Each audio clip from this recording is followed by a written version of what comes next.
Hi, I'm Dan Small. Welcome to Deer Hunt, Wisconsin. This is our 34th annual special to help you get ready for Wisconsin's gun deer season. Coming up, we'll talk to successful hunters, update you on new rules, look at efforts to recruit new hunters, and provide a hunting forecast for each region of the state. We'll also feature photos you sent us of your hunts. All that and a couple of surprises coming up on Deer Hunt, Wisconsin 2024.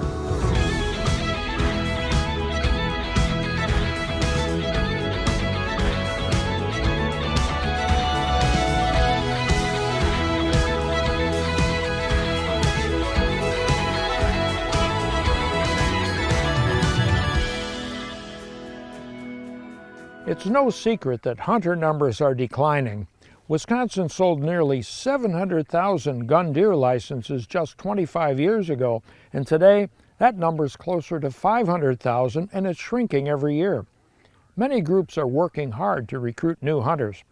Kids and Mentors Outdoors, or CAMO, holds a hunt in December every year for young hunters.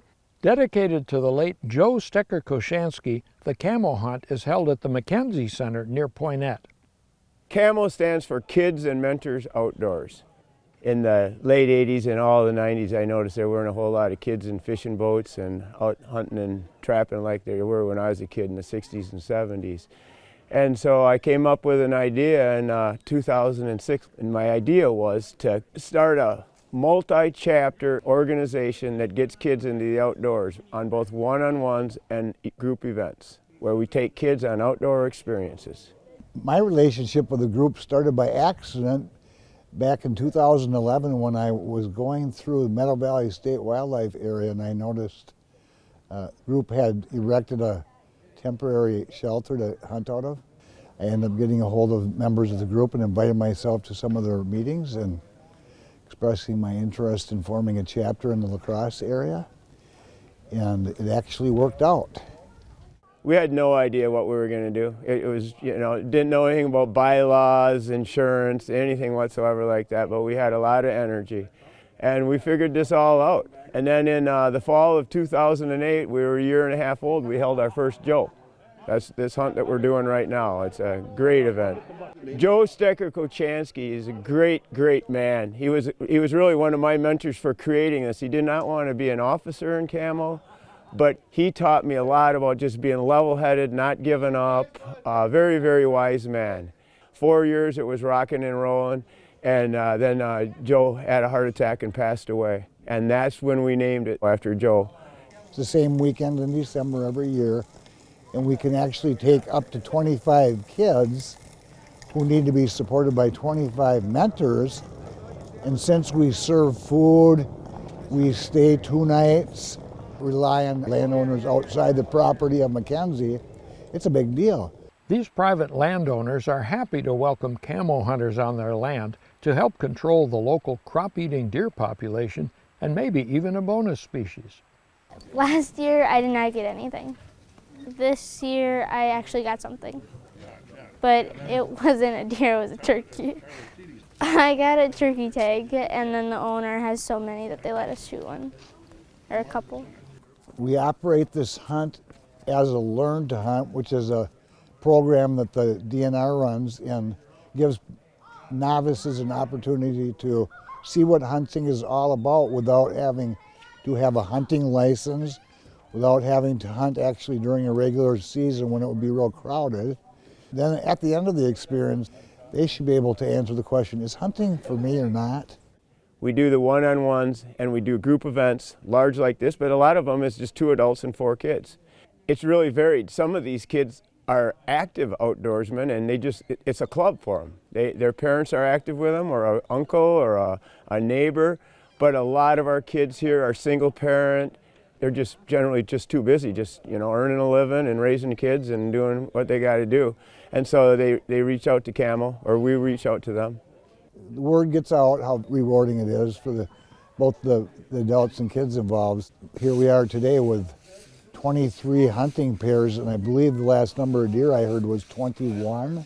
Like an event like this is about $5,000 for us, just right up there. It's $100 a piece to get those deer butchered. There's 22 of them on the pole. There's $2,200. We actually take the trouble to distribute all that packaged meat so that each kid gets an equal amount, no matter if they got a deer here or not. So that's priceless, really. Learn to hunt events like the Camo Joe Hunt can be held at any time of year. We'll look at other efforts to recruit new hunters later in the show. Right now, let's look at season dates and other rules that apply to most hunters. This year, the 9-day firearm season runs from November 23rd through December 1st. After that, there's the muzzleloader season for 10 days, then the statewide 4-day antlerless hunt, and then the 9-day antlerless-only holiday hunt in farmland zone counties shown on this map and on page 11 of the hunting regs.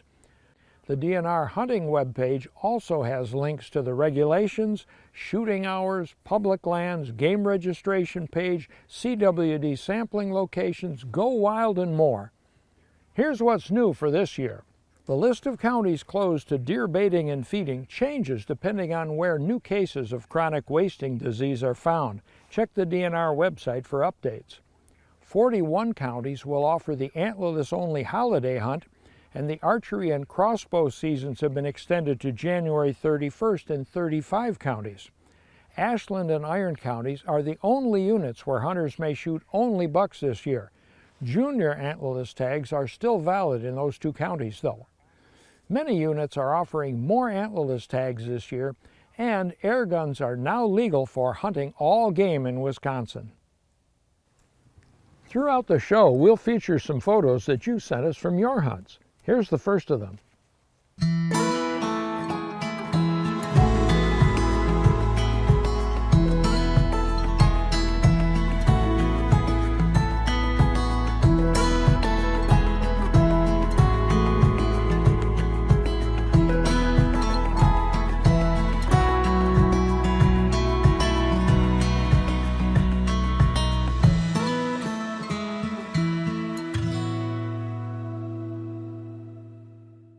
The Bill Cook chapter of the Isaac Walton League of America recruits new hunters with an annual Learn to Hunt event near Stevens Point. What makes this Learn to Hunt program special is the partnership we have with Portage County Parks. It's not only a whitetail Learn to Hunt program, but it's also a population control program. Because of the multi-use of the property with the bikers, the hikers, the cross-country runners, this population deer is not huntable 363 days a year.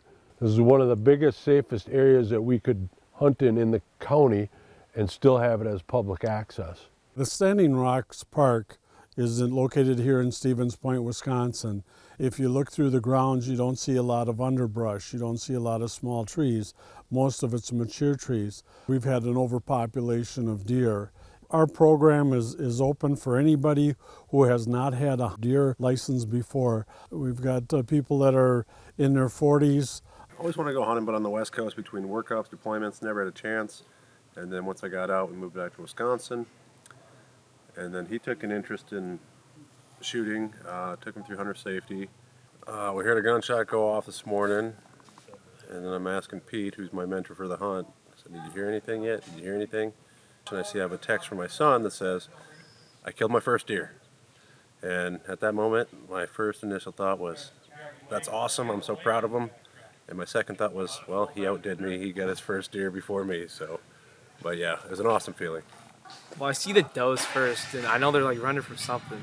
So I'm just waiting, I'm preparing, and then I see the big buck come out, and I just go for that instead, because, well, why not, right? It's a bigger deer, might as well.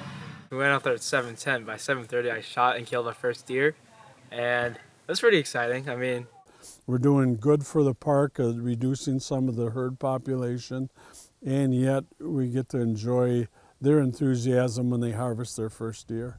I would definitely encourage the mentor experience because you have that person there that knows a lot about it instead of just maybe even trying to do it yourself and learning yourself. And if you do shoot a deer, it's a really good feeling too.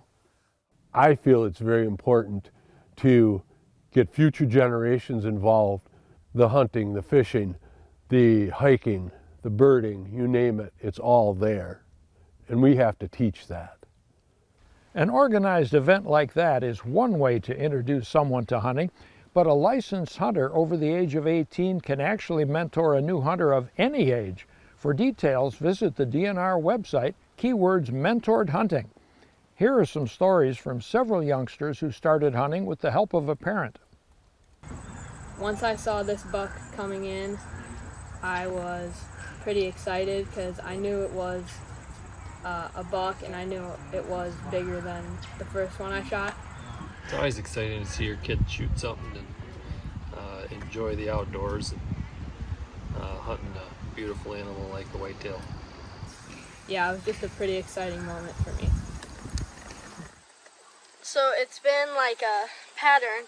I killed my first buck, Dad, second, Mom, third, Dad, fourth, Mom, and my fourth is my biggest. Well, I didn't hunt probably until I was later in life, 20s, 30s. My dad hunted all the time, and I didn't really care for like gutting the deer, stuff like that. It doesn't have to be guys taking kids hunting, that moms can do it too, so I take them out and we get deer too. Isabella Wink is another youngster whose parents helped her start hunting. Her dad gave her a pretty special gift for her 16th birthday. We as a family have always applied for the Wisconsin elk tags. In 2023, I was selected as one of the 4 recipients for the tags. As part of that, I had elected to transfer the tag to my daughter here and give her the opportunity to harvest an elk in the state of Wisconsin. And she wasn't aware of it until her 16th birthday, and that was kind of her birthday present from us. It was to give her that tag. While we were scouting, we did end up seeing one spike and a couple other smaller bulls too along the process. We had positioned ourselves in some different areas to try and expand our visibility, knowing that the days were coming short. So she was by herself at the time that it happened, and she saw the opportunity. She saw the elk starting to feed out of the timber. I started cow calling at the herd, and then I noticed a lot of the cows picked up their heads, and I realized, I'm like, wow, I'm busted. I'm like, I just messed this up. And then this wonderful bull started running right towards me, and that's when I knew, I'm like, this is my chance and I have to take it. So then I took my shots quickly and ethically, and that's how I harvested my bull. I'm so proud of you.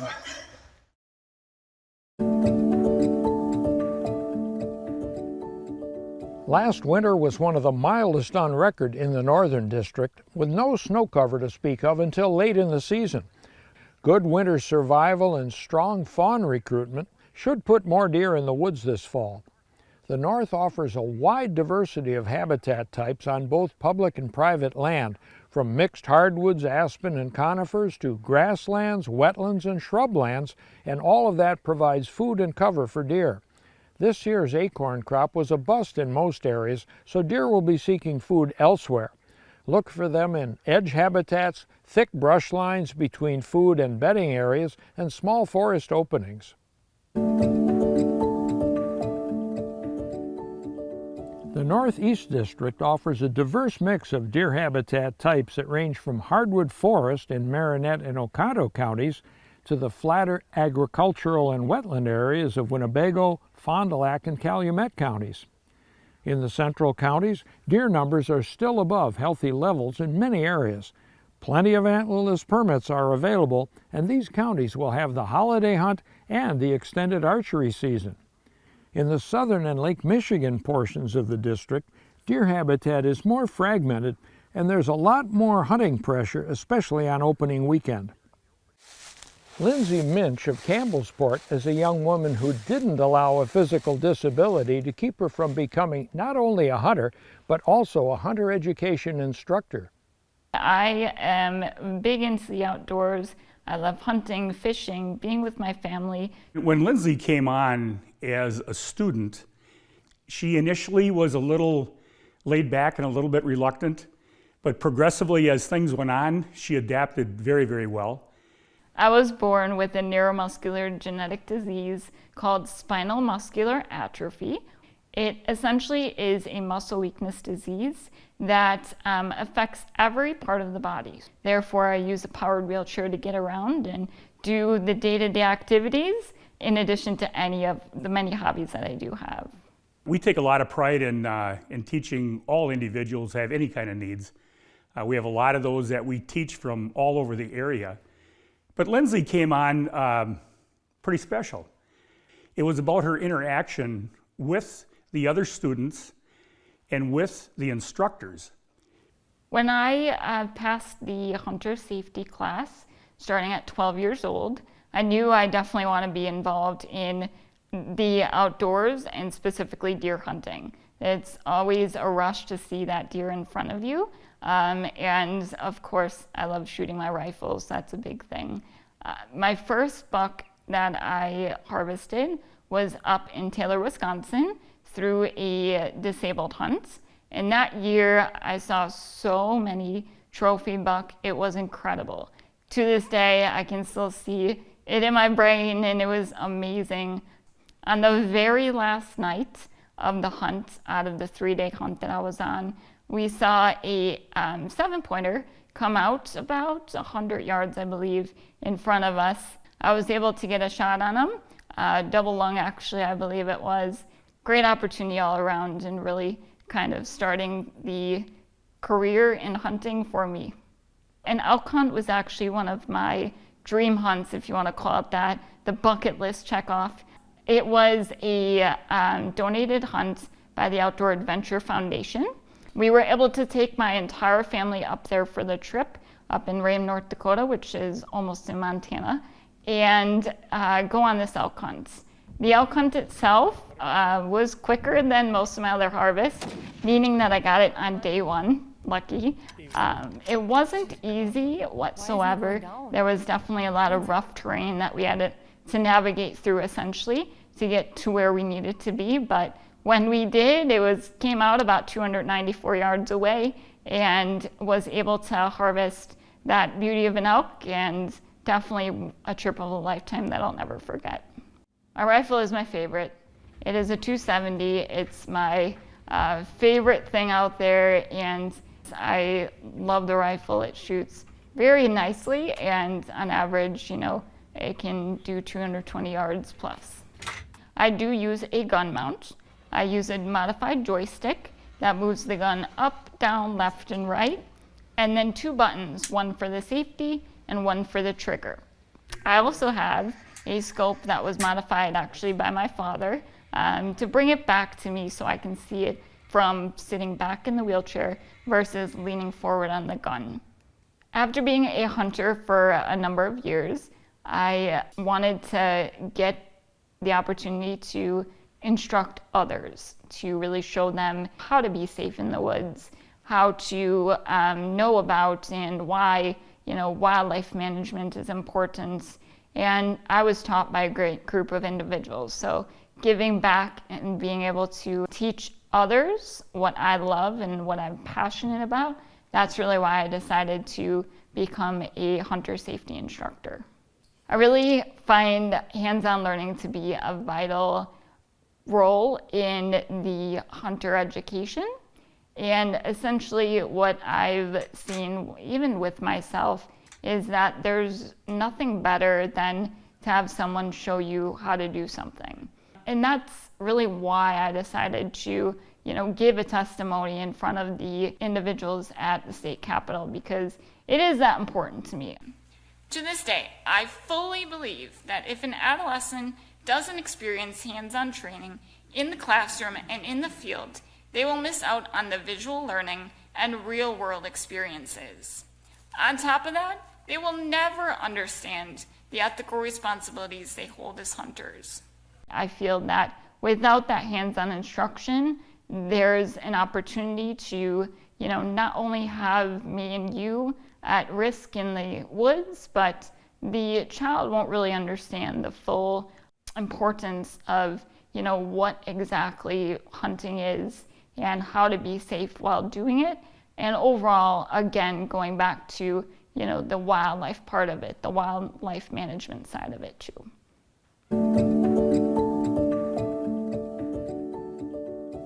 The West Central District offers some of the most productive deer habitat anywhere in the United States, with fertile farmland, wooded ridges, and calcium-rich soils that contribute to healthy deer and fantastic antler development. Last winter's mild weather had little or no impact on deer, and early green-up provided good nutrition. There's a substantial elk herd now in Jackson County, so be sure you know the difference between a deer and an elk, and if you're not sure, don't shoot. CWD has been detected now in most counties of the district, and hunters are advised to have their deer tested for the disease.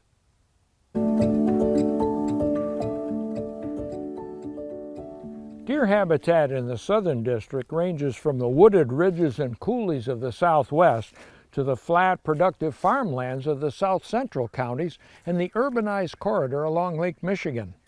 Deer numbers are still high in most counties despite ample antlerless permits, and this year 15 counties will offer the antlerless-only holiday hunt and 12 will host the extended archery crossbow season. Last year, most of the nearly 1,600 CWD-positive deer detected statewide came from the Southern District. Testing your deer for CWD before consuming the meat is a good idea. Getting a deer tested for chronic wasting disease is mandatory if you shoot it in a CWD-affected county and you plan to donate it to families in need through the DNR's Deer Donation Program. John Ozzie Oswald of Westby did just that with a deer he shot in Vernon County last year during the archery season. Hunting a wooded hillside on a warm November morning, Ozzie made a perfect 30-yard shot on a doe that ran only a few yards before expiring. After waiting a short time, Ozzie crossed a dry creek bed and walked up the hill to where the deer had stood. He soon found the blood trail, followed it a short distance, and recovered the deer. He took the deer to Westby taxidermist Matt Tainter, who took tissue samples for CWD testing, and then he took the carcass to Westby Locker and Meats, filled out some simple paperwork, and left the deer to be processed into ground venison for local food pantries. Since the Deer Donation Program began 25 years ago, Wisconsin hunters have donated nearly 100,000 deer, totaling 4 million pounds of venison to help families in need. If you want to help, the DNR's Deer Donation page has plenty of information, along with a list of participating deer processors. Most of us would be happy to shoot a 10-pointer like this, right? Well, last season, Georgia Vesperman, a member of the Lancaster High School trap shooting team, shot a dandy 10-point buck that turned out to be, well, something else. The history with this deer started about 3 years ago. I had trail camera photos of it, and I had seen it from the tree stand that Georgia was sitting in. The next year it was same thing, a little bit bigger, a little wider, and then this year it showed back up in early November in full velvet. And about 2 weeks later, I got a trail camera video of the deer walking away, and I noticed that there was no testicles there. So I started to wonder if there was something a little different about this deer. And then in rifle season, it stepped out opening afternoon, and it squatted to urinate, and the urine came out the back end. So that about confirmed my suspicions. I had seen the deer 3 nights in a row and decided it'd be best for a kid to shoot it. They would get the most enjoyment, so I let Jerry's kids sit in the stand, and Georgia was the lucky hunter. Sunday night, closing night, at about 4 p.m., this doe came out. My dad had saw it and then waited for it to come out a little bit more before telling me that that was the one. And then he had me pull up my gun and I shot it. I'd say we got out of the stand just a little bit before dark. That way we were able to go up and see that she was down. I kind of talked to my dad. I was like, well, he's not the biggest buck. But then we finally pulled her out, really looked at her and realized it was a doe. And it was just nice to experience it with my dad and then having my cousin and uncle here too. The stand back there along the edge of the woods is where she took the shot from, all the way over here to this field here, and we knew it was our only chance of getting a shot at this deer. You know, it was a great feeling, and the smile on her face said it all.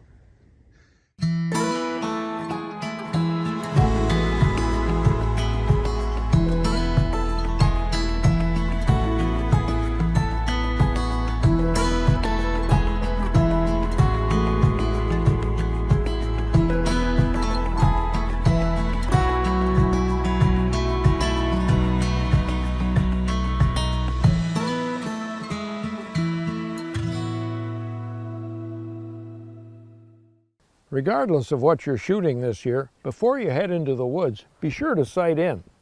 And there are lots of private and public ranges around the state where you can do that.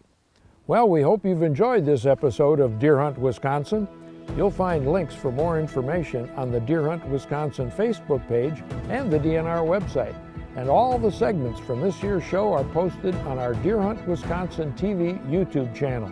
I'm Dan Small. Thanks for joining us and have a safe and successful deer season.